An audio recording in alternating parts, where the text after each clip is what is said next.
ya biso pe toki Voilà. donc tozela bango maboko afuma ozela bango vraiment maboko mais par rapport ya koyoka faire egola komea kotanga naotonga no ndako na ngai ya 4 niveau est-ce que ezalaki vraiment normal faire efo alobela poni te nga kuna sepe makasi bele banani benel ye benel te baene o benel baebele azalaki na complexe ya faire te Voilà. apose faire baquestion oyo ya préparaki Ok. faire pas répondre à baquestion ya sentir qu'il faut répondre donc esalinga vraiment bien faire.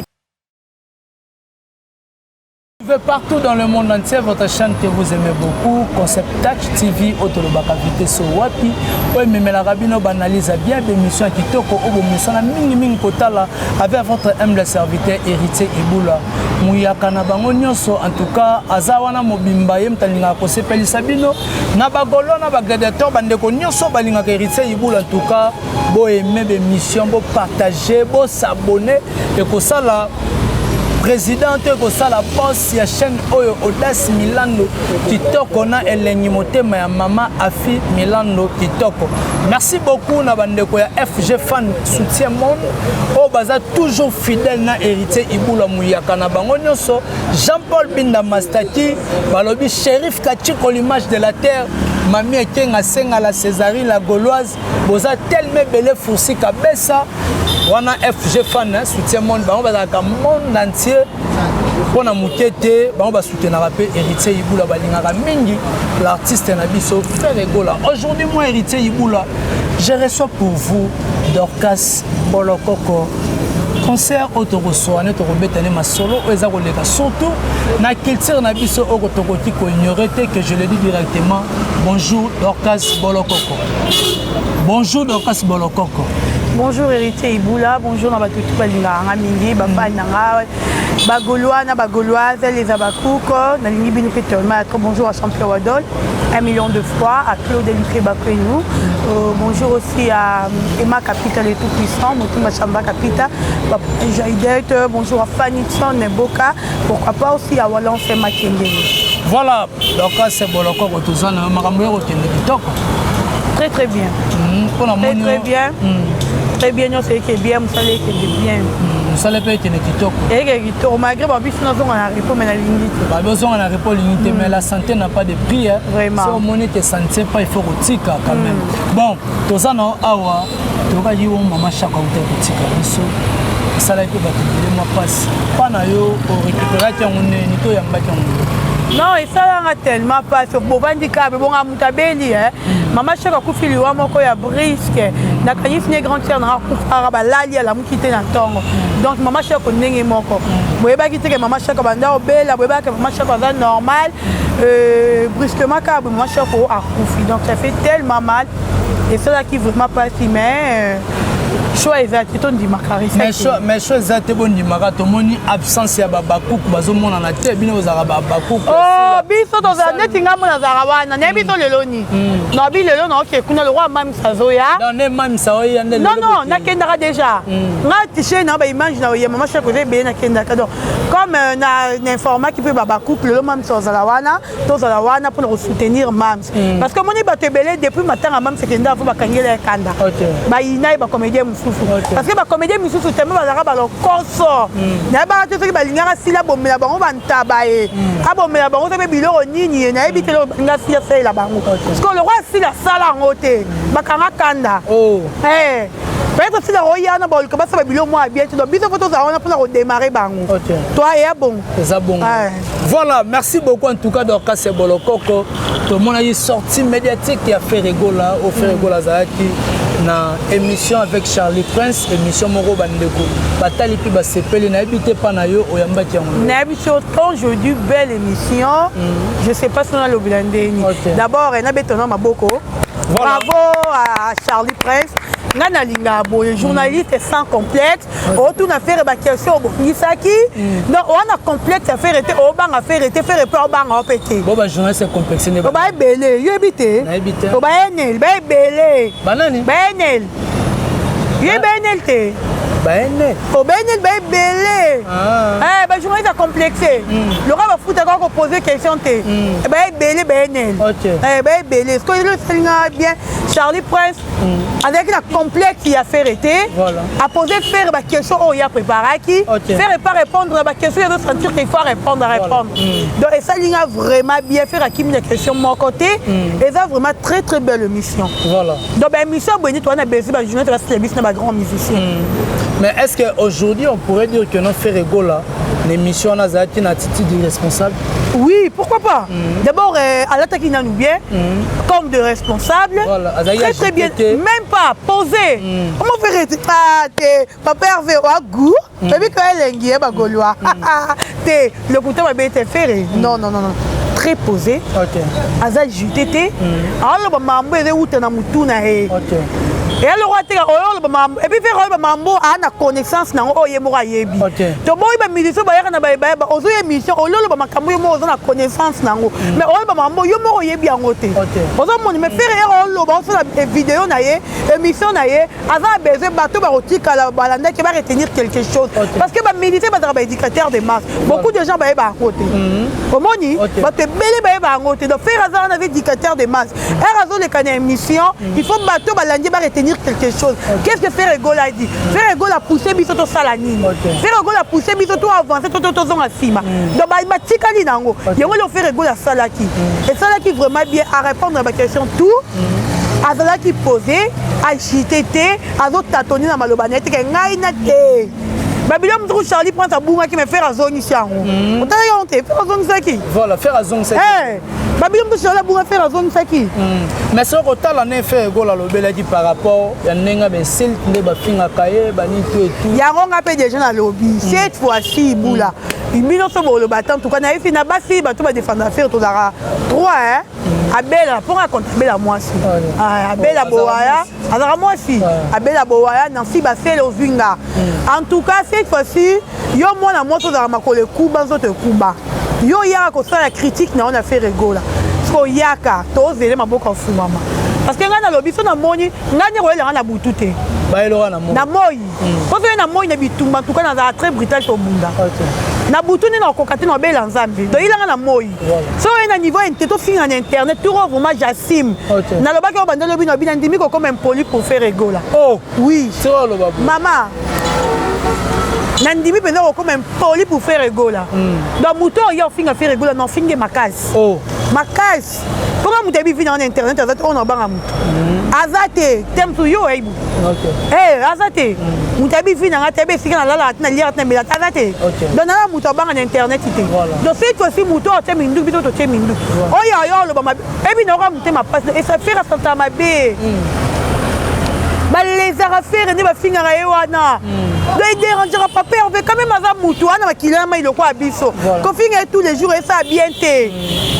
Et ça bien tout et ça qui passe tout notre na bien faire un grand frère na papa la linga mingi papa chéri oui j'aime beaucoup faire Ego là voilà donc la linga ke makasi donc est-ce que papa na qui passe boende ninga momo ane na zali donc c'est parce que faut to telema muto o ya biso beto ki donc to c'est bon bon afuma oh c'est la bango vraiment maboko mais par rapport ya ko faire Ego la ko mettre otanga na tonga na ndako na 4 niveau est-ce que ezali vraiment normal faire le bilan ko ni tenga ko na sepe makasi parce que bango ba mona ra faire le ko ma zoba na bango mo vu que faire amour au moni ba genre ba faire aza ba to te ba le kana télévision ya ti makele té biso remarquer faire le kana télévision mingi té faire na nemo le kana télévision 3 fois 2 fois année moko parce qu'on année toi na 12 mois avec qui 3 fois 2 fois au mona tika ba na pause parce que jamais tout le monde faire na télévision faire yo le bela bien naé mais ce faire Ego comme tina niveau wana c'est parce que beaucoup de gens bazoye ba grandeur n'était plus comprendre été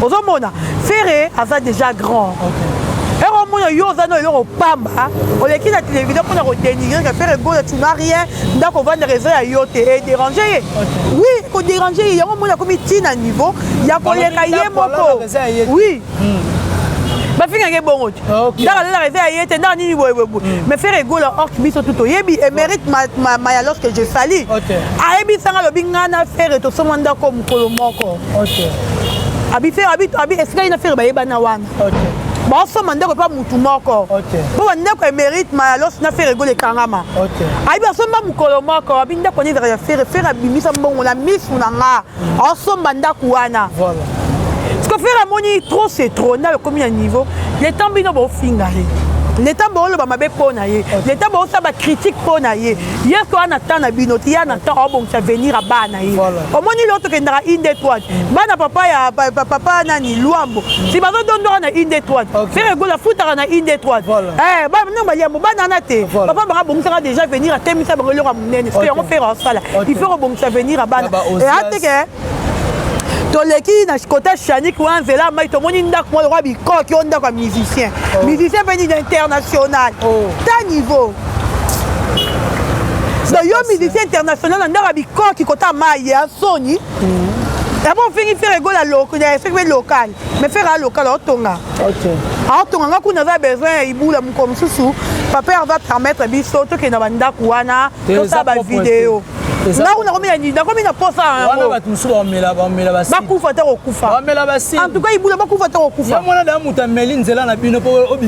yakomi kutu na niveau wana parce que bato mingi baoyeba grandeur affaire ete faire egola a mokongo aa bato babombaka aa nango bavandi aogarde silence na ye ti bomona faire egola bimisaka mutuka na $150,000 wana c'est parce que alakisaki bango ke ngai nasombaka miziki te miziki nde mutu elie esaranga donc miziki efuti ye aki obeta na bidja azongi na mbongo nasombi mutuka na ye donc miziki efuta ye afuta ya miziki te alieza ya miziki te donc faire evele miziki ne faut dépenser mpo na ye c'est ça yo bilo tolinga tona besoin baartiste ote bazoyela biso lokuta na télévision. Voilà, mais est-ce qu'aujourd'hui on pourrait dire merci à Faire Egola parce que à Bendeli biso et Boalontin. Merci Makaz. Atteignez na comme héritier. Merci Makaz. Surtout là, n'avez que n'a avec dernièrement na wata. Héritier biso na bi akozala na bi a papoucho ko ça non ozate abi d'orcas na kozala. Voilà. A confirmer là qui n'a penza. Mais et puis na monique oui. Et le padre Tangi Combo la qui biso déjà arrivé héritier watana be la dynastie. Et ça lui vraiment bien Makaz si tu as qui peut na besoin na ye. Au moni tu as qui na besoin ba kabo c'était. Dès que tu la coste kabo c'est dans boire ba mupanzi. Je te dis boula. Tu vas mettre au bomber la bombe. Tu vas bien prendre la bombe. Moi tu vas prendre biso na bandinga ba. Tu vas prendre la bombe. Mais na dès que on a besoin ba bombe, on a qui ne plus besoin cet héritier watana be. Au moni parce que ba tu balukara et faire akabonner héritier. Balukara faire abi ba héritier parce que faire bilo on a pensera na ngote même en héritier. Et parce que ba tu ne balukara ba kabola bango. Mais bango mo ba miyebi ke le roba tu banga ba kawo une photo ça uni. Et ça linga plaisir ko ka faire ego ko citer comme héritier. À côté non au biso za bezo to ka héritier za ko enregistrer. Ayem Mbappé na dynastie. Oui. Bon et Boalontin. Yebou ça linga kitoko makasi. Kitoko. En tout cas yebwa to tourner na lobby, oui yebwa no kan lisute. Asaki banzembo mais il simbarate. Mais grâce à faire ego to yeba ke yebwa ozonga siko. Avec a beto pas beti. Donc au moninga na zo sengane batu baza la reconnaissance. En tout cas, ça demande Gaulois liker, partager, s'il vous plaît. Bah musicien on faire à Pony, bah collègue a faire, bah mi a faire. Na sengi bino juste ka reconnaissante na faire one. Tous la reconnaissance na faire et on ça la biso penza bien, ça la reconnaissant envers faire. To boy lo beza ki o faire à ça ki nga beto lingite. Boye faire avec le bon dimi t'appelle. Muta à part faire à avec clair à part car limbonda. Ndi alu ka muta asomba nzembo limbonda. Le reste bino mo botek manzembo na bino. Le botek manzembo na bino to boy problème n'a pas pervé. S'il vous plaît. S'il vous plaît, votre bon délit, notre ligne problème té. Bon, d'ailleurs, qui sous le marché, tête, n'a le oui, mais faire la zone qui bino. Le lot, tout le monde parle de Adjani, papa Abisso et Mélialias, et Boaloté, tout le monde a le Bélabango. C'est parce que faire la zone qui est en actualité. C'est là qui fait tout le monde à Bangoté. Comment on dit, il y a un autre Senga na faire Egola, na plutôt dans ma collègue, il y a fait, mi a fait. Tous à la carte reconnaissant envers Papa Hervé, c'est tout. Voilà, merci beaucoup tous à la carte. Un moment paix, tout ça ça la ramabé.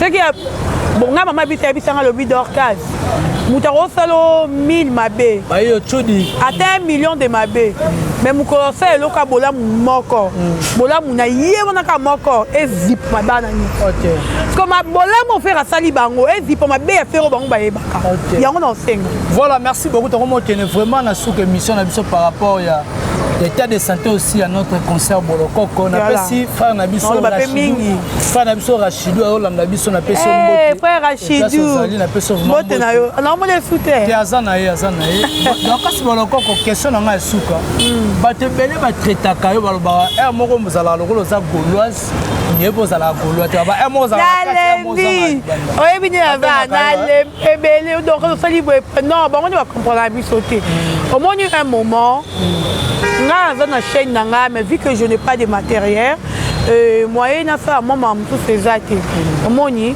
na travailler na ba chaîne ya j'ai des chaînes on a travaillé que ba chaîne na batou